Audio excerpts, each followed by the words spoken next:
The Fox and the Grapes. A hungry fox saw some fine bunches of grapes hanging from a vine that was trained along a high trellis, and did his best to reach them by jumping as high as he could into the air. But it was all in vain, for they were just out of reach. So he gave up trying, and walked away with an air of dignity and unconcern, remarking, "I thought those grapes were ripe, but I see now they are quite sour." The Goose That Laid the Golden Eggs. A man and his wife had the good fortune to possess a goose which laid a golden egg every day.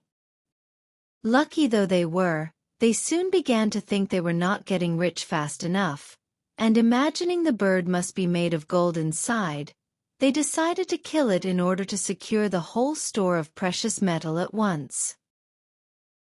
But when they cut it open, they found it was just like any other goose. Thus, they neither got rich all at once, as they had hoped, nor enjoyed any longer the daily addition to their wealth. Much wants more and loses all. The Cat and the Mice. There was once a house that was overrun with mice. A cat heard of this and said to herself, "That's the place for me," and off she went and took up her quarters in the house, and caught the mice one by one and ate them. At last the mice could stand it no longer, and they determined to take to their holes and stay there. "That's awkward," said the cat to herself. "The only thing to do is to coax them out by a trick." So she considered a while, and then climbed up the wall and let herself hang down by her hind legs from a peg, and pretended to be dead. By and by a mouse peeped out and saw the cat hanging there. "Aha!" it cried. "You're very clever, madam, no doubt, but you may turn yourself into a bag of meal hanging there if you like, yet you won't catch us coming anywhere near you. If you are wise, you won't be deceived by the innocent airs of those whom you have once found to be dangerous." The Mischievous Dog. There was once a dog who used to snap at people and bite them without any provocation, and who was a great nuisance to everyone who came to his master's house. So his master fastened a bell round his neck to warn people of his presence. The dog was very proud of the bell, and strutted about tinkling it with immense satisfaction. But an old dog came up to him and said, "The fewer airs you give yourself the better, my friend. You don't think, do you, that your bell was given you as a reward of merit? On the contrary, it is a badge of disgrace." Notoriety is often mistaken for fame. The Charcoal Burner and the Fuller. There was once a charcoal burner who lived and worked by himself. A fuller, however, happened to come and settle in the same neighborhood, and the charcoal burner, having made his acquaintance and finding he was an agreeable sort of fellow, asked him if he would come and share his house. "We shall get to know one another better that way," he said, "and beside, our household expenses will be diminished." The fuller thanked him, but replied, "I couldn't think of it, sir. Why, everything I take such pains to whiten would be blackened in no time by your charcoal." The Mice in Council.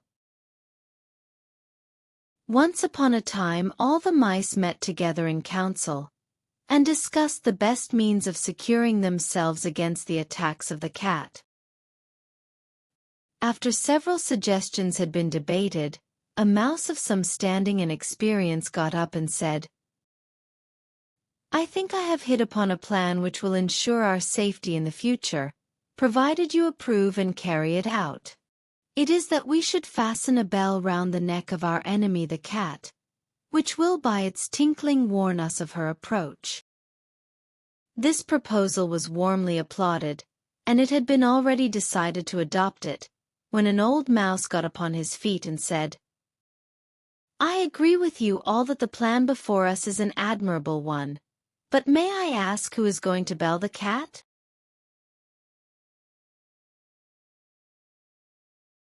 The Bat and the Weasels. A bat fell to the ground and was caught by a weasel, and was just going to be killed and eaten when it begged to be let go. The weasel said he couldn't do that because he was an enemy of all birds on principle. "Oh, but," said the bat, "I'm not a bird at all. I'm a mouse." "So you are," said the weasel. "Now I come to look at you," and he let it go. Some time after this the bat was caught in just the same way by another weasel, and as before, begged for its life. "No," said the weasel. "I never let a mouse go by any chance." "But I'm not a mouse," said the bat. "I'm a bird." "Why, so you are," said the weasel, and he too let the bat go.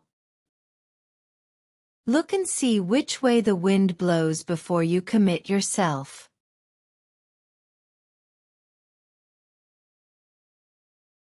The Dog and the Sow. A dog and a sow were arguing, and each claimed that its own young ones were finer than those of any other animal. "Well," said the sow at last, "mine can see at any rate when they come into the world, but yours are born blind." The Fox and the Crow. A crow was sitting on a branch of a tree with a piece of cheese in her beak when a fox observed her and set his wits to work to discover some way of getting the cheese. Coming and standing under the tree, he looked up and said, "What a noble bird I see above me! Her beauty is without equal, the hue of her plumage exquisite.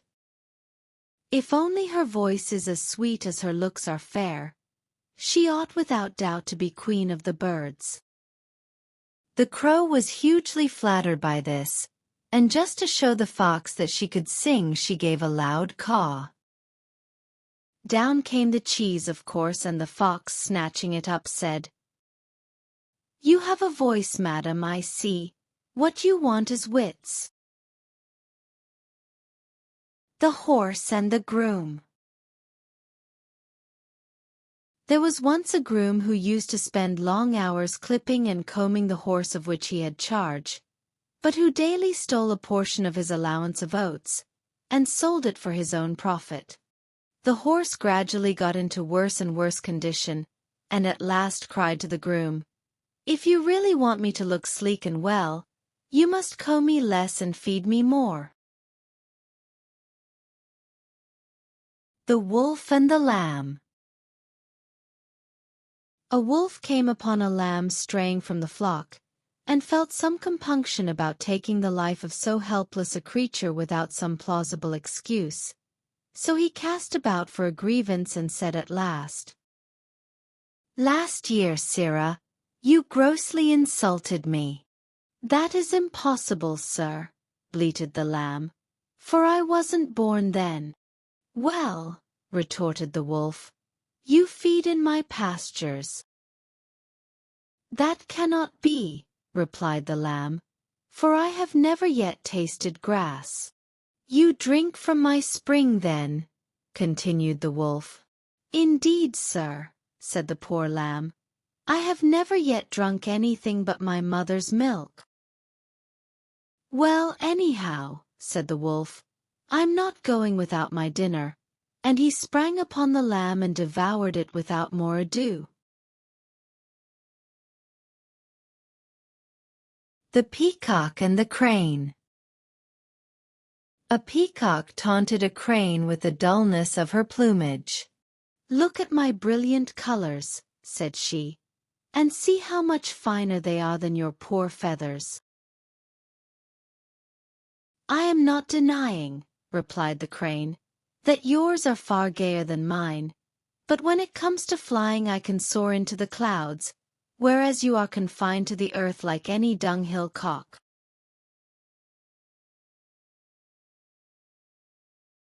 The cat and the birds. A cat heard that the birds in an aviary were ailing. So he got himself up as a doctor, and, taking with him a set of the instruments proper to his profession, presented himself at the door, and inquired after the health of the birds. "We shall do very well," they replied without letting him in, "when we've seen the last of you." A villain may disguise himself, but he will not deceive the wise.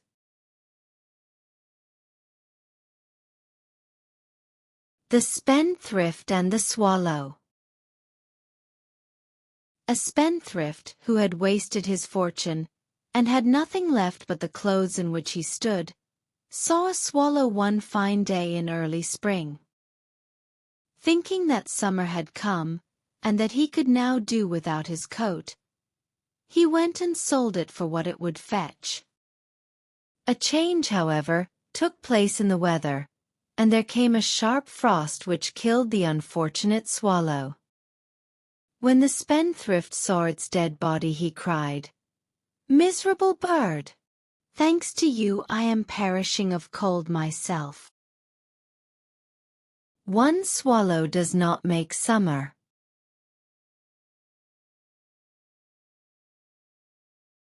The old woman and the doctor.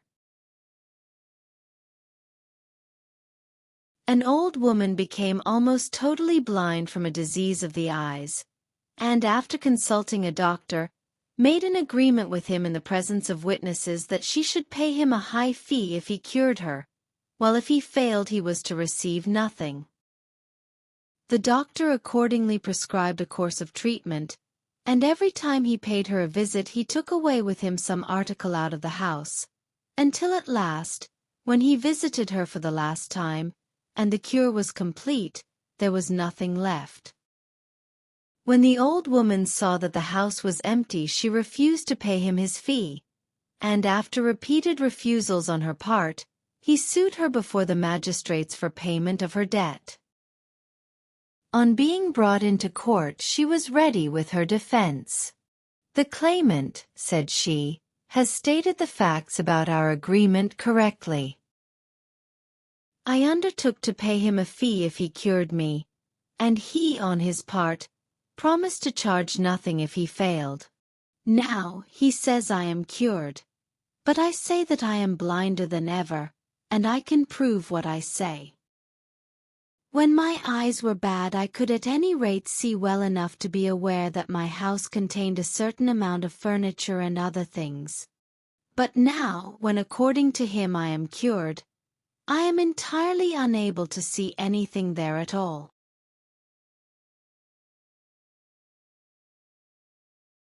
The moon and her mother. The moon once begged her mother to make her a gown. "How can I?" replied she.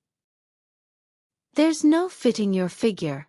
At one time you're a new moon, and at another you're a full moon, and between whiles you're neither one nor the other." Mercury and the Woodman. A woodman was felling a tree on the bank of a river, when his axe, glancing off the trunk, flew out of his hands and fell into the water. As he stood by the water's edge lamenting his loss, Mercury appeared and asked him the reason for his grief. And on learning what had happened, out of pity for his distress he dived into the river and, bringing up a golden axe, asked him if that was the one he had lost. The woodman replied that it was not, and Mercury then dived a second time, and bringing up a silver axe, asked if that was his. "No, that is not mine either," said the woodman. Once more Mercury dived into the river, and brought up the missing axe. The woodman was overjoyed at recovering his property, and thanked his benefactor warmly. and the latter was so pleased with his honesty that he made him a present of the other 2 axes. When the woodman told the story to his companions, one of these was filled with envy of his good fortune and determined to try his luck for himself. So he went and began to fell a tree at the edge of the river, and presently contrived to let his axe drop into the water. Mercury appeared as before, and on learning that his axe had fallen in, he dived and brought up a golden axe, as he had done on the previous occasion. Without waiting to be asked whether it was his or not, the fellow cried, that's mine," and stretched out his hand eagerly for the prize. But Mercury was so disgusted at his dishonesty that he not only declined to give him the golden axe, but also refused to recover for him the one he had let fall into the stream. The Ass, the Fox, and the Lion.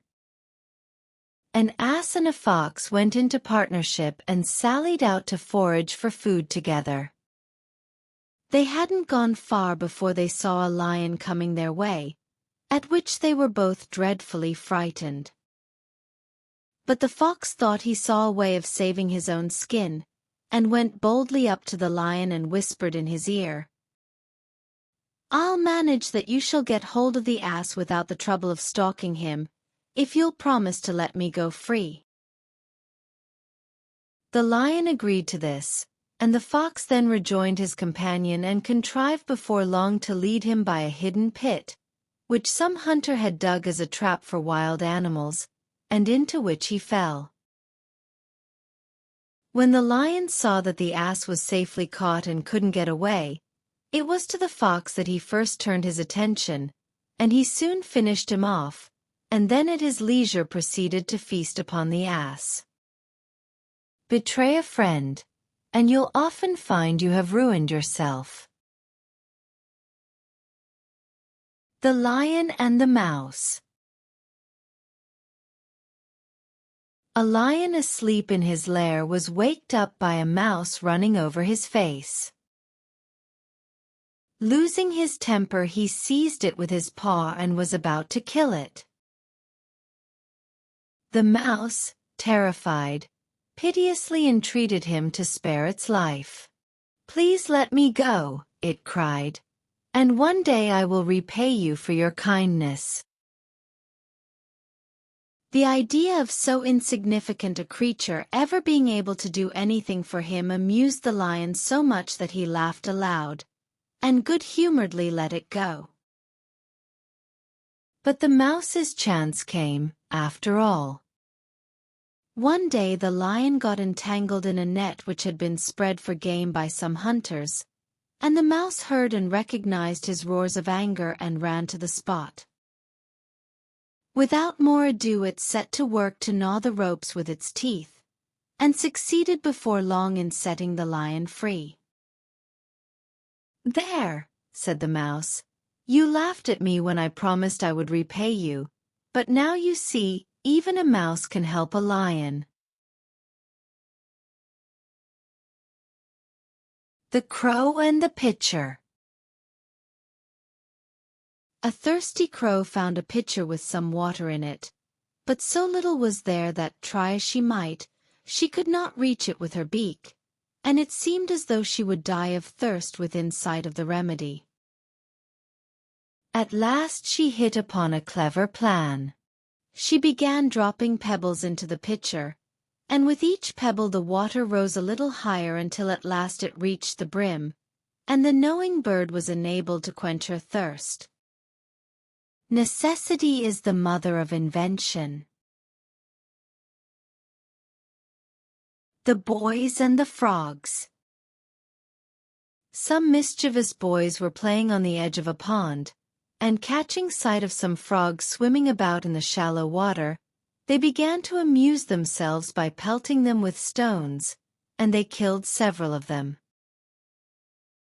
At last one of the frogs put his head out of the water and said, "Oh, stop! Stop! I beg of you.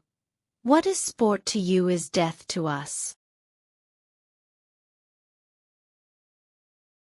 The North Wind and the Sun. A dispute arose between the North Wind and the Sun, each claiming that he was stronger than the other. The North Wind had the first try, and gathering up all his force for the attack, he came whirling furiously down upon the man, and caught up his cloak as though he would wrest it from him by one single effort. But the harder he blew, the more closely the man wrapped it round himself. Then came the turn of the Sun.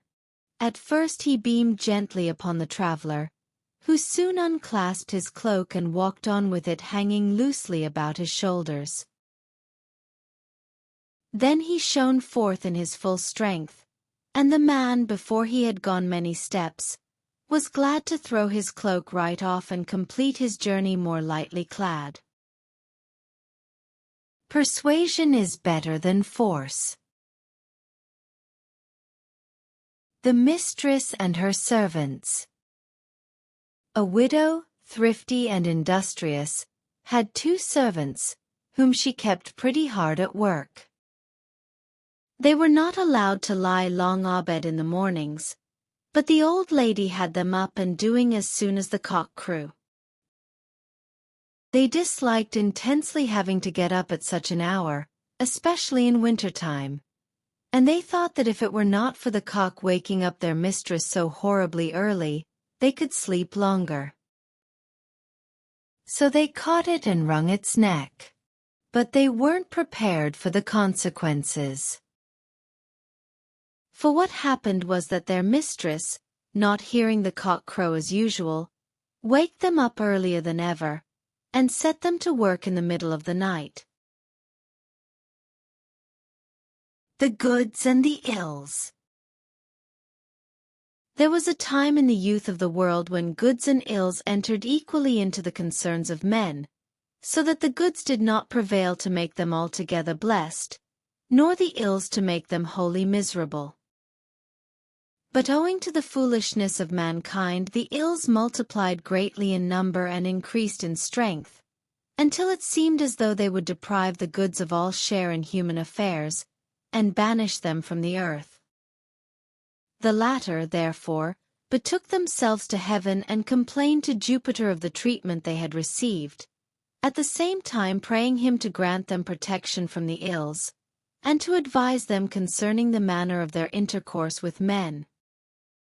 Jupiter granted their request for protection, and decreed that for the future they should not go among men openly in a body, and so be liable to attack from the hostile ills, but singly and unobserved, and at infrequent and unexpected intervals.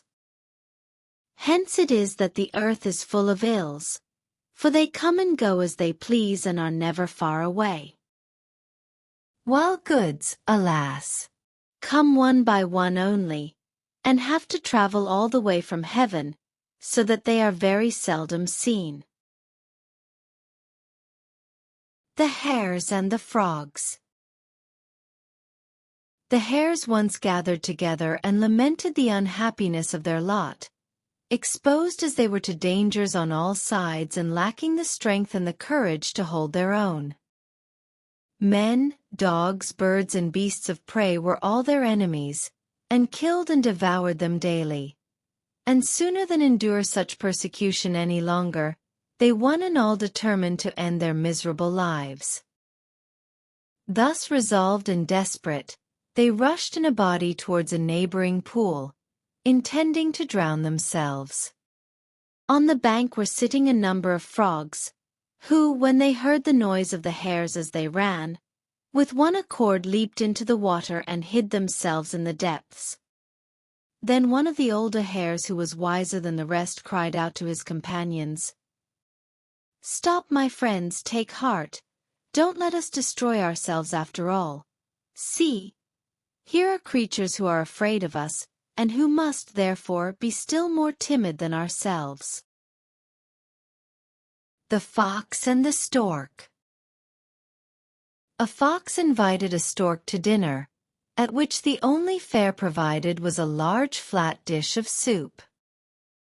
The fox lapped it up with great relish, but the stork with her long bill tried in vain to partake of the savory broth. Her evident distress caused the sly fox much amusement. But not long after the stork invited him in turn, and set before him a pitcher with a long and narrow neck, into which she could get her bill with ease. Thus, while she enjoyed her dinner, the fox sat by hungry and helpless, for it was impossible for him to reach the tempting contents of the vessel. The wolf in sheep's clothing. A wolf resolved to disguise himself in order that he might prey upon a flock of sheep without fear of detection. So he clothed himself in a sheepskin, and slipped among the sheep when they were out at pasture. He completely deceived the shepherd, and when the flock was penned for the night, he was shut in with the rest. But that very night, as it happened, the shepherd, requiring a supply of mutton for the table, laid hands on the wolf in mistake for a sheep, and killed him with his knife on the spot. The stag in the ox stall. A stag, chased from his lair by the hounds, took refuge in a farmyard, and entering a stable where a number of oxen were stalled, thrust himself under a pile of hay in a vacant stall, where he lay concealed, all but the tips of his horns. Presently one of the oxen said to him, "What has induced you to come in here? Aren't you aware of the risk you are running of being captured by the herdsman?" To which he replied, "Pray let me stay for the present. When night comes I shall easily escape under cover of the dark." In the course of the afternoon more than one of the farmhands came in, to attend to the wants of the cattle, but not one of them noticed the presence of the stag, who accordingly began to congratulate himself on his escape and to express his gratitude to the oxen. "We wish you well," said the one who had spoken before, "but you are not out of danger yet. If the master comes, you will certainly be found out, for nothing ever escapes his keen eyes." Presently, sure enough, in he came, and made a great to-do about the way the oxen were kept. "The beasts are starving," he cried. "Here, give them more hay, and put plenty of litter under them." As he spoke, he seized an armful himself from the pile where the stag lay concealed, and at once detected him. Calling his men, he had him seized at once and killed for the table.